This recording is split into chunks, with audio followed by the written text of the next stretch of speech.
For a while, I thought it was pretentious to do a documentary. I thought it was like, oh, like no one knows who we are. It's kind of weird to do a documentary, but all that was erased when we all were able to listen to everything as a whole. It's incredibly special to us. Alright. In a way, we'll be able to look back and see how we did it, and hopefully people that are interested in our band and as into music as we are will really appreciate what we're doing.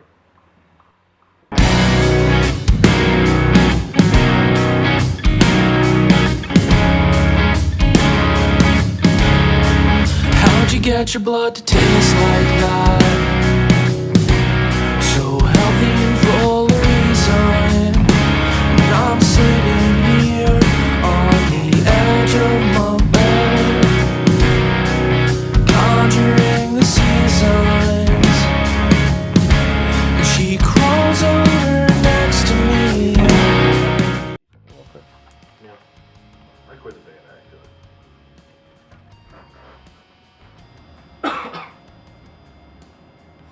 I had no interest in music when I was a kid. My dad played guitar when I was really young. I wanted to play music probably because my dad played music. Both my parents are musical. My mom sings, my dad sings, they sing in church. Probably watching my brother and my cousin Vince play guitar. I always looked up to them, and as soon as they started playing an instrument, I was like, ooh, I want to play something. So I just was like, I'm going to play drums. And then I told my dad, and I was probably like 7 or 8 years old. Really just like Blink-182. Like their humor, everything they did was what I thought was cool and what I wanted to do. I never played sports. That was always music. That was just my common interest. I'm not athletic at all. I was really into playing basketball, and then my cousin came over with his guitar, and he was playing it, and I was like, oh, can I play? And he was like, nope. And I was like, well, fuck you, I'm gonna get a guitar. So my 13th birthday, I got a guitar, and that was it. Music started when I was 13, but I've been writing forever. Recording was a long process just because we all have to work around our work schedules. Obviously, I'm the drummer, and you have to do drums first. So like that's kind of nerve-wracking because like you're the first person up, and it's like everything's kind of on you, and like the drums are like the main structure of the song, and everything has to be perfect. So that's tough. No, I felt very backseat in this recording process, to be honest. I knew that the style of the songs were very different than what I had put out before. I always hear stuff in my head when I'm trying to come up with parts for songs, so it's kind of just getting the song to the point where it matches what I'm hearing in here. Am I too accustomed to the songs the way they were, instead of letting the song become what it is supposed to be, what they are? Trying to get everything to be perfect. It's very, I can't think of the word, like tedious, I guess, like going over the same part, so it's like I'm a very impatient person.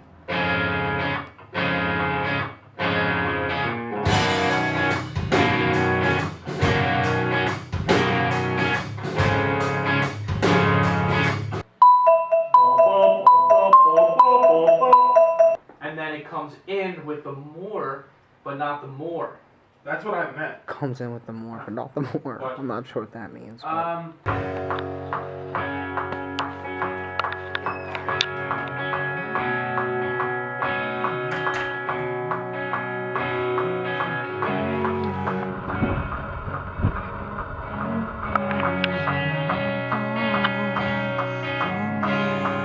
Abs. okay. When he's put like, He went, oh. Listening to my solo EP versus this album, it's like a different genre of music. Writing the songs was beneficial, but the idea of releasing the songs under the name Savor was very nerve-wracking. I just played my parts, if that makes sense. I just filled in what I thought needed to be done. Like take a deep breath and like all right, go do the part like several times, and then all right, that sounds cool. Like we're gonna punch it in here, and like so. I guess like sacrifice was just to be patient and not let like me getting angry at something. Like, oh, I thought it was perfect there, and then no, do it again, do it again. So I guess sacrifice was just to be patient. After I realized that it's not my album, it's our album, I decided, hey, like let's see what everyone else does instead of what I know. Kind of just let it flow. I don't know. I guess that's. Trevor is extremely easygoing. Oh, Trevor. Trevor's great. He's really smart. He knows his shit. Working with Trevor is, I mean, I've said it a million times. He's the extra member of the band. He's like the next guy. He's the next member of the band. He's always willing to share his ideas with us. His ideas are. I mean, it's no different than the rest of the band. He listens to completely different music than we do. So his ideas are stuff like that we wouldn't think of because his influences drive him to come up with creative ideas that we wouldn't. And he's not pushy on anything. He just kind of, he'll throw whatever out there and he'll let us put whatever crazy stuff that we want to put in the songs. I'll do a track, and he'll be like, that was good, but you know, like you didn't hit the bass drum that good at this part or this or that. And like I think it's incredible that he can hear that. He has a good input. You know, he helps. Like there was a certain drum part in one of the songs that he was like, hey, you do a lot of cymbal work here, like you should do this. And he kind of, you know, influenced some of the structures of the song for me. That was cool. One. That was pretty cool. I had the first one. That first one I had it, and I fumbled at the You end. did it differently each time, didn't you? That's cool. Oh, take Yo! How saucy was that? That's it, cuz. He brought more to the album than I expected him to. He's just the most easygoing, easy to work with guy that you could probably ever deal with. We did the Broad Street Down EP with him, and I did my solo EP with him, and he's just very easy to work with. He's not very pushy. Trevor is a genius. I feel like when you're in like a creative realm, you might find people that are stubborn. You know what I mean? Like, this is my idea, you have to try it. Whereas Trev doesn't come off that way. He's just he's very understanding, but he also wants the best out of you, out of your work, and out of the music that you're creating. It was a great time. I love Trevor. I would always work with Trevor. Like I said, he's really smart, and I love working with him. So that makes him very trustworthy, which is like really important for me. And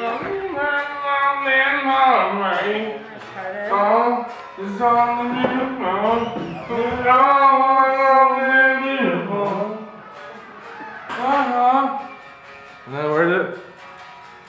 Where are we at?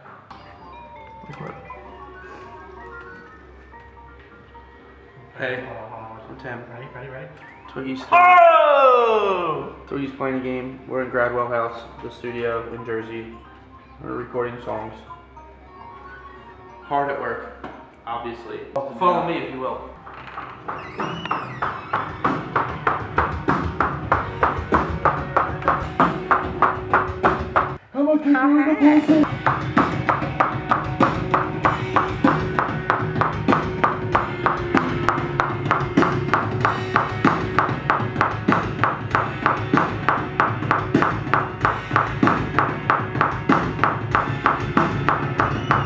You want those symbols every time?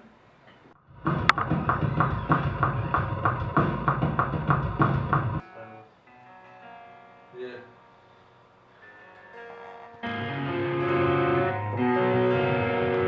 Nice. Give me 1 second. Part of the origin story.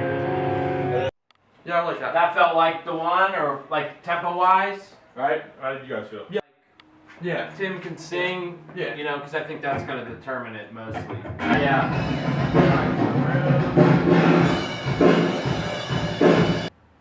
The difference between this album and previous things that we've done is we were definitely way more prepared this time than we've ever been.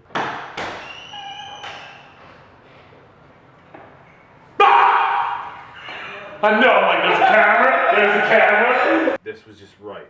Like, we've had this album since over a year ago. You know, it's been done.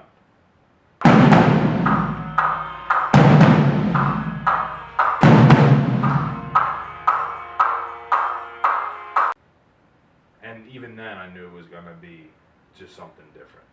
The solo EP was a confidence booster for me. Before I had released it, I really didn't know if I had what it takes. You know what I mean? I didn't know if it would stick, and it obviously stuck. So when it came time to release this album, I was kind of like, there was no fear. Like I was very, any idea we had, we did. Previous recordings, we would always listen to them afterwards and be like, oh, we should have did this. We should have put this part in. We should have changed something. This time I listened to it, and there's still always going to be those things when you listen to your own music, but I think this is probably the least that we've ever had as far as, like, we just listened to it and we're like, okay, this is cool, this is complete.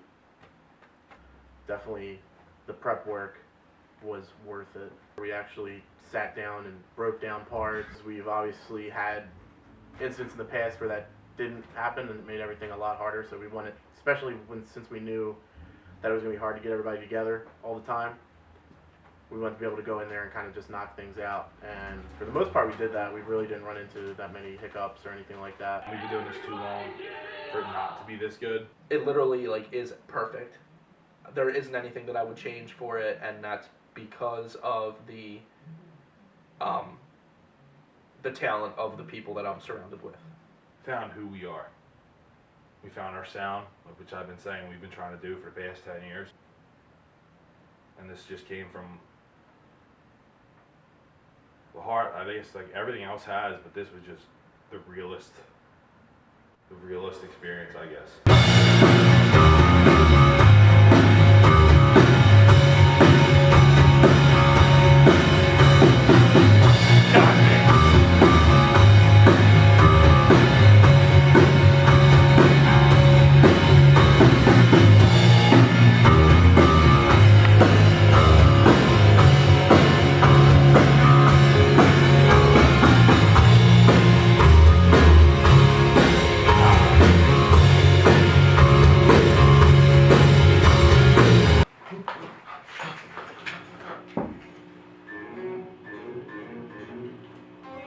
Something unplugged?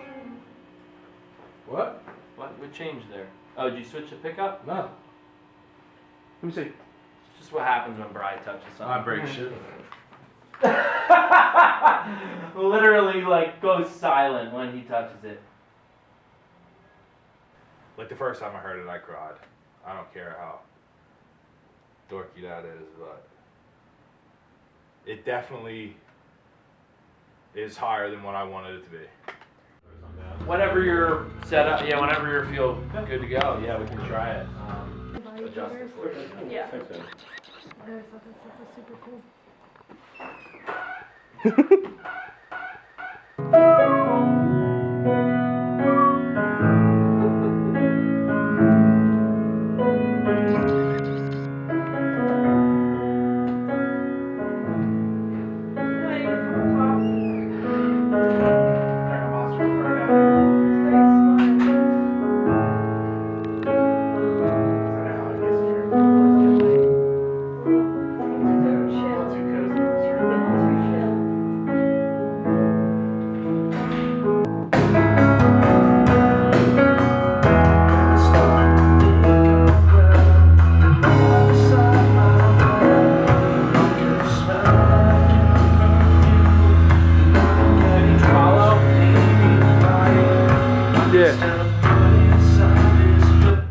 So I think following exactly the kick pattern might be pretty cool.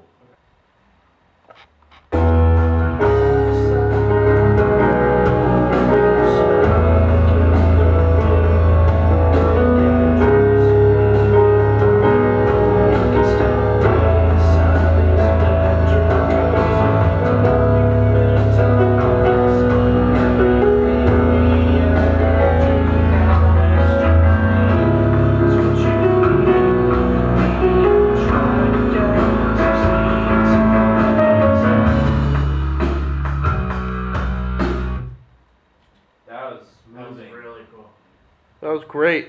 Nice. Check it out. There was no days where we were sitting there and it was like, this isn't going to work. We were all like positive. I had very high hopes. It definitely transcended every aspect, everything I wanted it to be.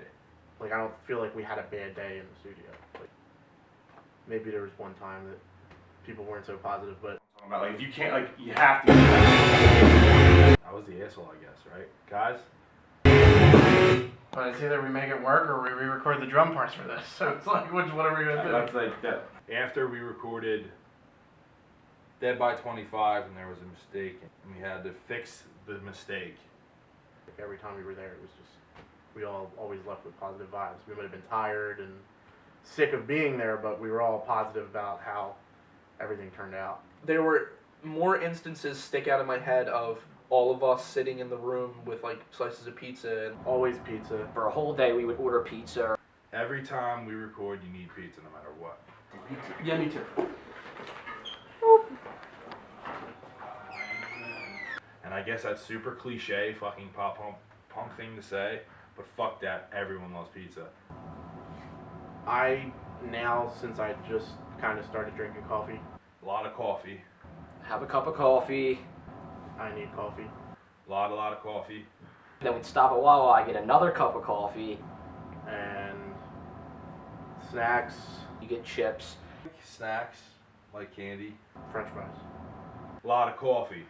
and chocolate, and everything else. And then probably more coffee. Ow! You're receiving no love anymore, dude. You fucking massacred that solo. That was the end. Damn, it's like that. You're literally below fucking dog shit now. On total floor. It's dog shit, mud, grass. Well, why wouldn't you say I'm under grass then? If grass is under dog shit, then why wouldn't you say? No, it's Then not. why is No, it's not. Dog shit's under grass now. Like that's how bad it is. 'Cause dog shit goes into the grass and makes it grow. The dog shit's good then. No. Because it grows and then I have to fucking mow it. I hate that.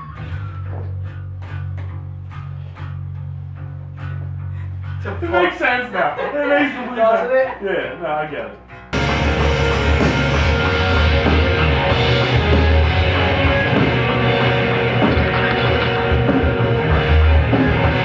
All the facial expressions. Cause it's like, fuck you. We know.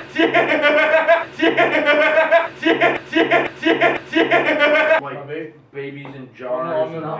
I want to see that. Babies in jars. Babies in jars. Babies in jars. Jars.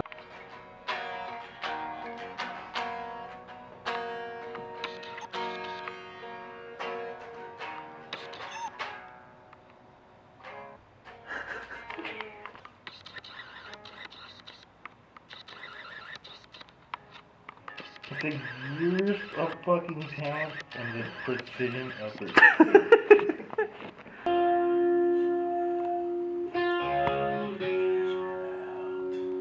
Fleshing it out.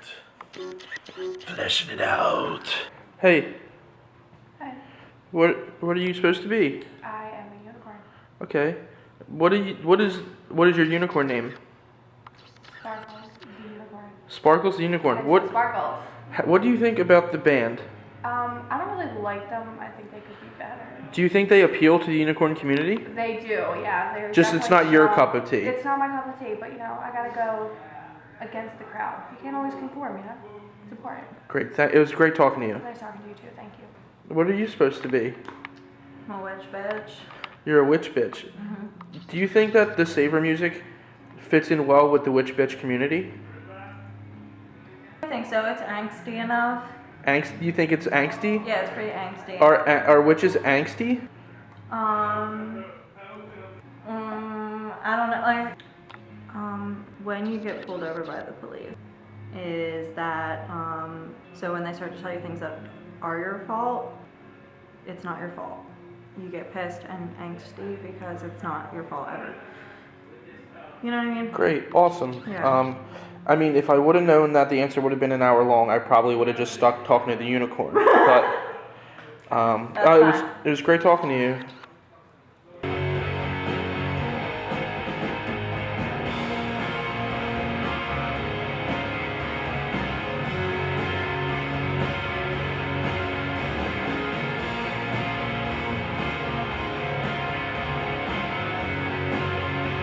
Is that just me or does that sound true?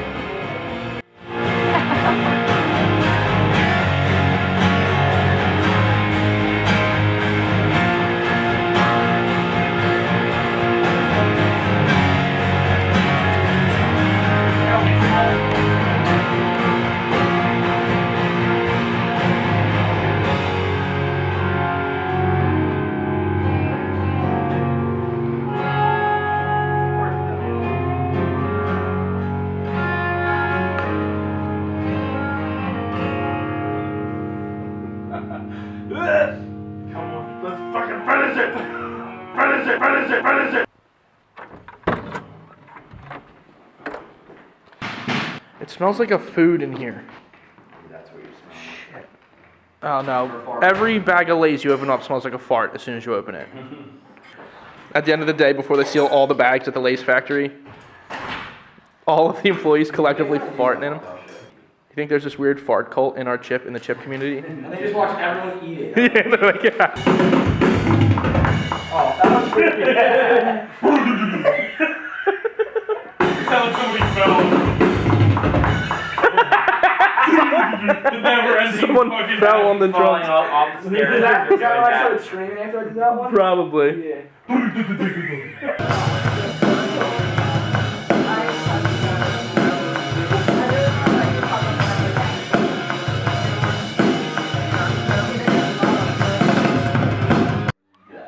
Sean, how's life been after the breakup with Brian?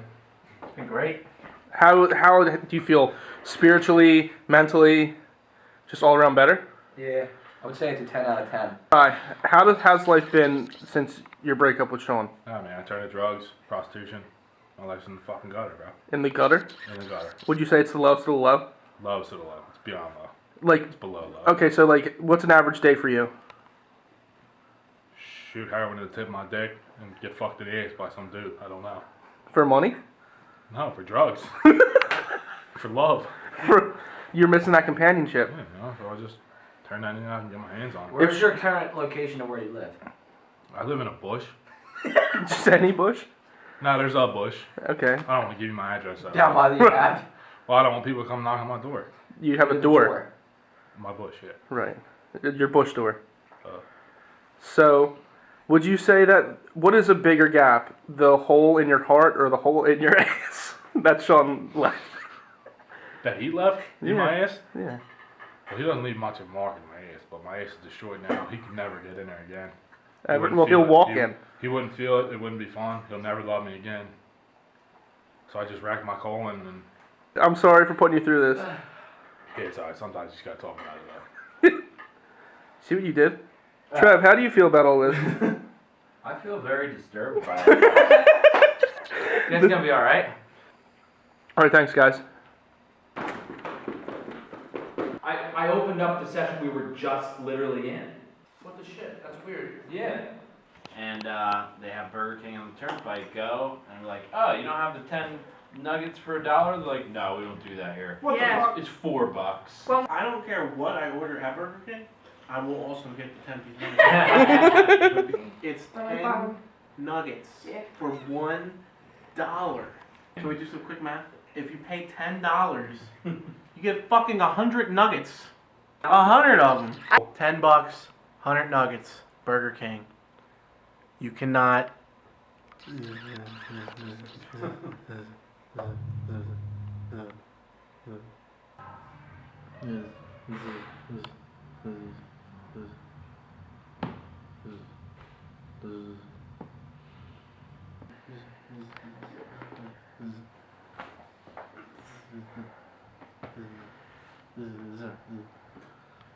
What up, dude?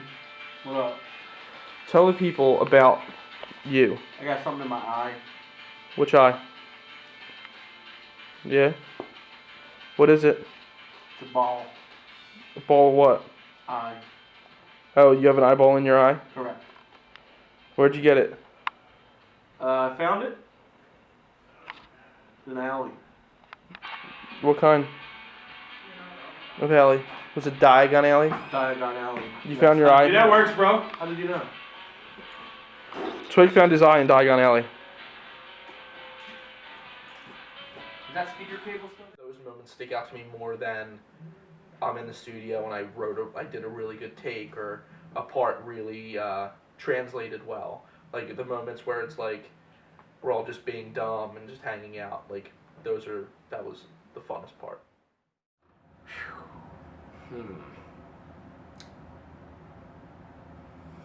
My favorite song is probably Dead by 25.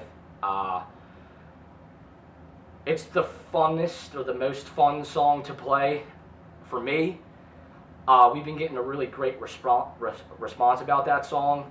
And why? It's because it's about our guitar player and shit that he was going through, and that's another thing that I think goes back to the last question. It's relatable. A lot of people go through, a drug addiction, and it's something that he overcame, but it's also something that was really real for me and my brother and, our friends and family when he was going through that shit. And I remember when Tim was writing that. So, like, the lyrics in that song, I think, hit home for me and to a lot of people.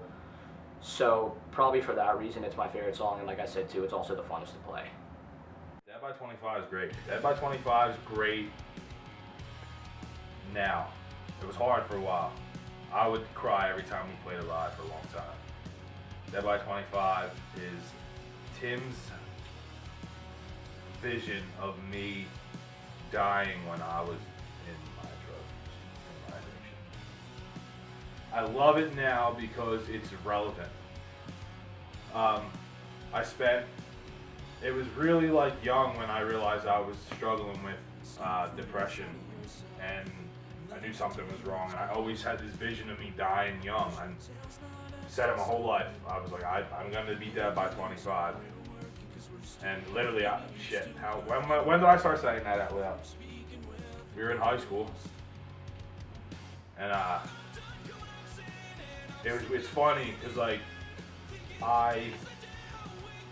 technically, the old me died at 25. So it's still relevant, but if I didn't stop using drugs, I would have been dead by 25. That's 100% positive. I want to eventually get it out and hopefully get into more ears so they can understand what it's actually about. Because when people hear a song they can relate to, and I feel like if you hear a song about drugs, or and seeing that there's a way out and there's hope, that there is a success, if you want it, I think it'd be a great branch. Because music's the fucking chicken soup for the soul, right? But no, Dead by 25 is getting one of the best reactions we have, and to hear your best friend put into words like how you knew it, where you were, but to hear it out loud and like play it, like, oh wow, this is about me. This is about me dying. This is me not giving a fuck about anybody else around me but myself. It's like a slap in the face, at the same time it's like a pat on the back. It keeps me definitely grounded. And to hear the reaction, like my dad heard it and cried. My dad was like floored. Like for him to even realize is insane. My little brother even said something too. He's like, yeah, we cried. I'm like, holy shit. I was like, that's... So like I hope it has that effect on other people if they hear it and go, oh shit, I lost Bill, I lost this, I lost so and so. Oh shit, Dead by 25 is a cool song, Or maybe somebody struggling who's just about to turn 25 with addiction, and they hear it and they're like, oh, maybe I need help. That'd be cool too. But if not, I'm glad somebody, got their voice about how I made them feel, and now it's public knowledge. That's cool. It sucks that I caused the song, but I guess I'm not really sorry because it is a song. So yeah, that's Dead by 25.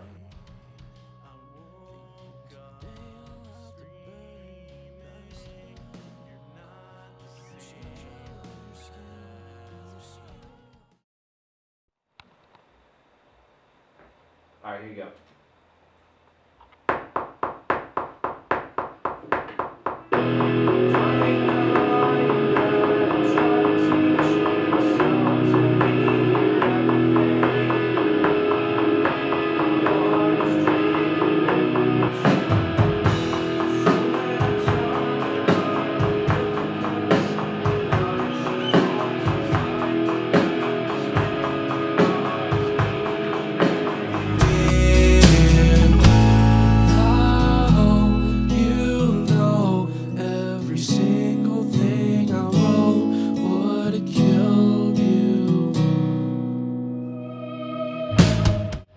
The album title signifies a lot of the, it fits with a lot of the themes in the album.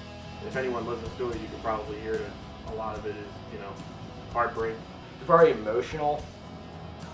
getting over a relationship.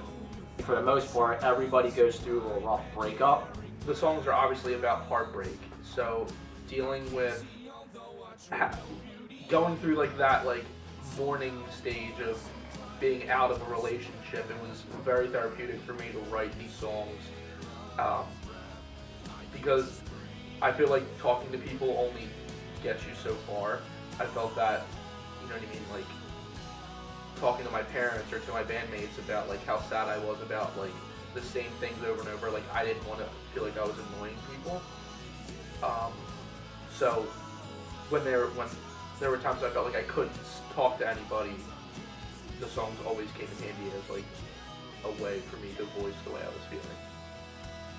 You know, people deal with that in a different way. Other people will go to the gym, and other people will, you know, do whatever, their hobbies. Go play pool, or, you know, whatever it is. Go running, read a book. But I feel like for the most part, everyone loves listening to music, so I feel like the songs are relatable because it helps someone get through a breakup. And obviously, like, there's always going to be pain there, but I just feel like it helps everyone just kind of, it puts their mind at ease. It, you know, you get, when I listen to a song, I'm like, oh, that part was fucking awesome. You get the chills. Like, it's, because, like, you're relating to that part. Even I've gone through a rough breakup, and that's all I did was listen to music. So, and I feel like everyone kind of goes back to music. So that's probably the most relatable thing about the album. Dealing with change in any way, changing from a shitty lifestyle, or not expecting change, or leaving a toxic relationship. So the first step in leaving, everyone always says the first step is the hardest, and it was the first step in like a new point of my life, as well as a bigger step for the band, you know, kind of taking this seriously as a profession and not just a bunch of guys that are playing in my garage, because we want this to be the first step in us doing this for the rest of our lives professionally. We're a very tight-knit group. To me, I think it's just cool for people to see that we've been all playing together as a band for like more than 10 years, and we all still get along, and we're basically just a bunch of friends getting together and having fun. And we just happen to play instruments. Like, it's cool that that's kind of the thing that I feel that kept us together throughout all the years, is the fact that we all play music and we all have a passion. But the fact that we're all good friends and we can actually sit together and click and play together musically, because you could be friends and then you could be musicians, but I could be your best friend and I can't play music with you because we might not click, we might not be on the same page. So the fact that there's 4 of us, that we've been able to keep that going, I think that's something that people would be able to see and kind of latch on to, because obviously everybody enjoys seeing people enjoying what they're doing, and that's like, we have fun, we enjoy what we do, and I think that's why we're able to be together as a group for as long as we have been.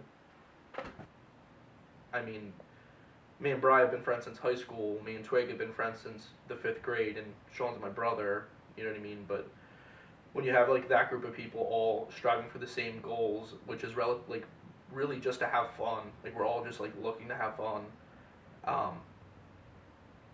you know, you can't lose. I wouldn't want to do it with anybody else. Everyone is so different in like the music that they like, and I feel like that like forms and it shows into the music that we play. Listening to this album definitely makes me feel really proud of the band as a whole, proud of myself, proud of Trevor for recording us, because I feel like, not to brag, but you could put this out and have other people listen to it and be like, oh, I want to record with that guy, because it just sounds so tight. The production sounds awesome. It's just, everything just sounds huge. It turned out better than I ever hoped it would.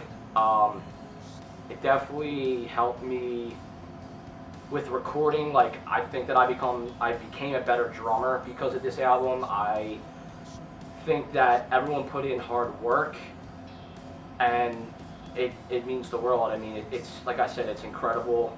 I think that everyone did a great job. We've gotten a lot of really positive responses to this whole thing, so I just hope that the next step just continues with that trend. I hear good things, I get good feedback. It's always kept me grounded, I guess. It's a grounding tool. I've always been like, holy shit, that dude's saying how I feel, and it helped me get through something. I just want to return that favor. Yeah, I don't know. I think it just helped me personally, like I said, to become a better drummer. It helped me to get my shit tighter. And then like also for me too, like especially when I was younger, like doing all these fills and all these crazy things because I can, that doesn't really make a song that's simple is better, I guess. So I think it helped me to grow as a drummer, that sometimes like simple is better, and it complements the song as a whole. You know, a lot of my drums, for the most part, are somewhat simple, but it just makes the album that much better. People have reached out about how this music touches them and how it's relatable, and that's all I really want. I just want people to feel like they're not alone. But to hear it helped get somebody from somewhere to somewhere else, that is hands down the most rewarding. As long as that happens, that's all that matters to me. I'm kind of nervous about the next step. I feel like this music came from a place that I hope I don't ever go back to. I just hope that the next step is consistent. I want to thank the Burks, and parents, to all of us for this 10 years. I want to thank everyone who's been there, thick and thin. I love you guys. I was a fan of this before I was a part of it. If you haven't heard the album, go check that shit out because it's flames. The end.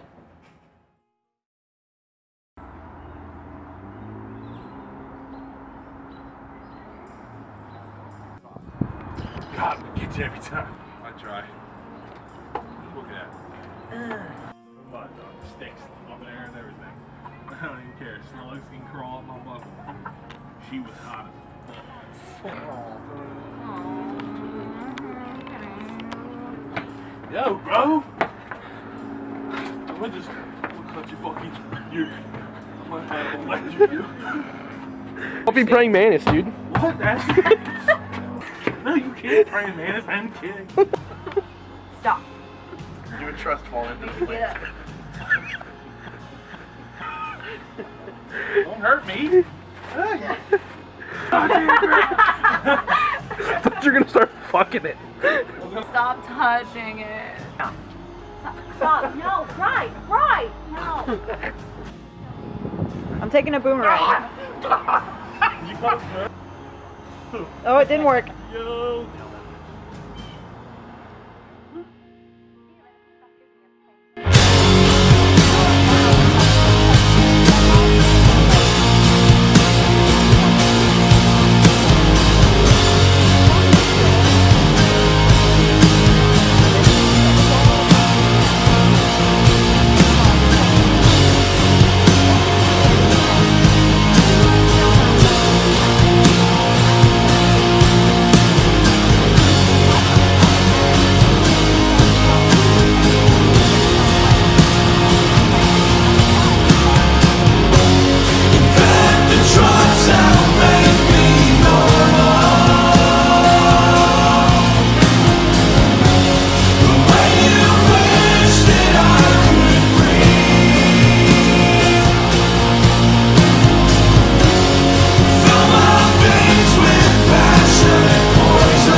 duties and responsibilities of having a home, bringing up children, and making a living.